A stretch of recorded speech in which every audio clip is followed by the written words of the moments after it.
ایران کے supreme leader آیت اللہ خامنہئی نے حکومت کے حق میں ہونے والے ملک گیر مظاہروں پر ایرانی قوم کو خراج تحسین پیش کرتے ہوئے کہا ہے کہ عظیم ایرانی قوم نے غیر ملکی دشمنوں کی تمام سازشوں کو خاک میں ملا دیا۔ ایرانی قوم نے دشمنوں کے مقابلے میں اپنے عزم، اتحاد اور اپنی قومی شناخت کا بھرپور اظہار کیا ہے۔ یہ مظاہرے امریکی سیاستدانوں کے لیے ایک سخت وارننگ ہے۔ امریکہ فریبی اقدامات بند کرے اور اپنے اعلی کاروں پر بھروسہ کرنا چھوڑ دے۔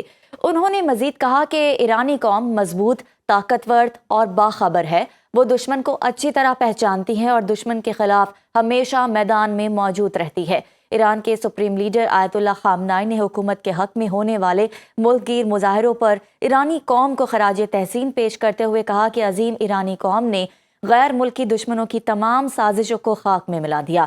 ایرانی قوم نے دشمنوں کے مقابلے میں اپنے عزم، اتحاد اور اپنی قومی شناخت کا بھرپور اظہار کیا ہے۔ یہ مظاہرے امریکی سیاستدانوں کے لیے ایک سخت وارننگ ہے۔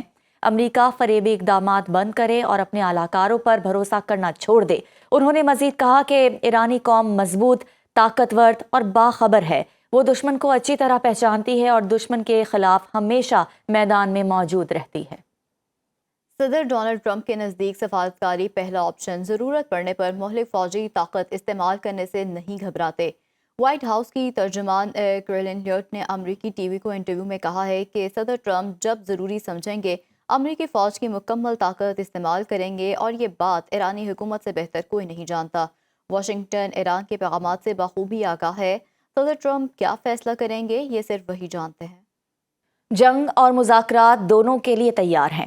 ٹرمپ کی مداخلت کی بات کے بعد احتجاج خون ریز ہو گیا۔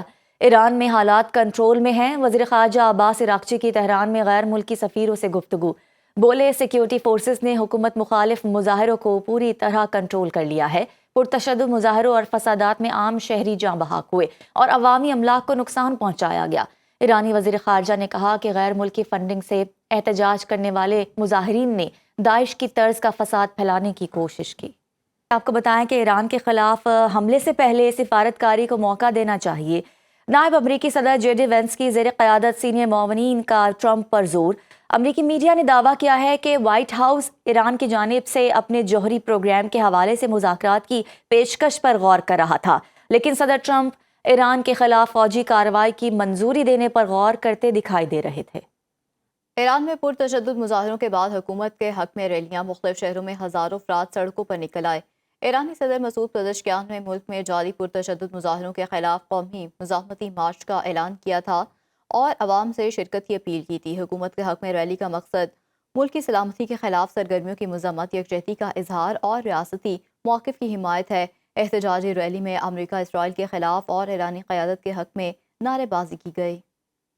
ایران کے سپریم لیڈر آیت اللہ خامنہئی نے حکومت کے حق میں ہونے والے ملک گیر مظاہروں پر ایرانی قوم کو خراج تحسین پیش کرتے ہوئے کہا ہے کہ عظیم ایرانی قوم نے غیر ملکی دشمنوں کی تمام سازشوں کو خاک میں ملا دیا۔ ایرانی قوم نے دشمنوں کے مقابلے میں اپنے عزم، اتحاد اور اپنی قومی شناخت کا بھرپور اظہار کیا ہے۔ یہ مظاہرے امریکی سیاستدانوں کے لیے ایک سخت وارننگ ہے۔ امریکہ فریبی اقدامات بند کرے اور اپنے اعلی کاروں پر بھروسہ کرنا چھوڑ دے۔ انہوں نے مزید کہا کہ ایرانی قوم مضبوط، طاقتور اور باخبر ہے۔ وہ دشمن کو اچھی طرح پہچانتی ہے اور دشمن کے خلاف ہمیشہ میدان میں موجود رہتی ہے۔ ایران کے سپریم لیڈر آیت اللہ خامنہئی نے حکومت کے حق میں ہونے والے ملک گیر مظاہروں پر ایرانی قوم کو خراج تحسین پیش کرتے ہوئے کہا کہ عظیم ایرانی قوم نے غیر ملکی دشمنوں کی تمام سازشوں کو خاک میں ملا دیا۔ ایرانی قوم نے دشمنوں کے مقابلے میں اپنے عزم، اتحاد اور اپنی قومی شناخت کا بھرپور اظہار کیا ہے۔ یہ مظاہرے امریکی سیاستدانوں کے لیے ایک سخت وارننگ ہے۔ امریکہ فریبی اقدامات بند کرے اور اپنے اعلی کاروں پر بھروسہ کرنا چھوڑ دے۔ انہوں نے مزید کہا کہ ایرانی قوم مضبوط، طاقتور اور باخبر ہے۔ وہ دشمن کو اچھی طرح پہچانتی ہے اور دشمن کے خلاف ہمیشہ میدان میں موجود رہتی ہے۔